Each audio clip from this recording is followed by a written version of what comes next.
inirekomenda na ng Piskalya ng Bacoor City. Nakasuhan ng acts of lasciviousness ang aktor na si Archie Alimanya. Kaugnay po yan ng reklamong isinampan laban sa kanya ni Rita Daniela noong October 2024. Nakitaan nga ng Piskalya ng sapat na basihan para kasuhan si Alimanya. Mahina at hindi raw sapat ang mga paliwanag ni Alimanya para hindi ituloy ang kaso. Dahil po dito, nakatakda ng maglabas ng warrant of arrest laban kay Alimanya. Pero pwedeng magpiyansa ang aktor.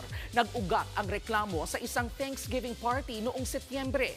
Wala pang pahayag ang magkabilang kampo kaugnay nito. Mga kapatid, ito po ang inyong K-Alaman Queen, Kalad Karen. Always remember na ang K-Alaman ay K-Yamanan.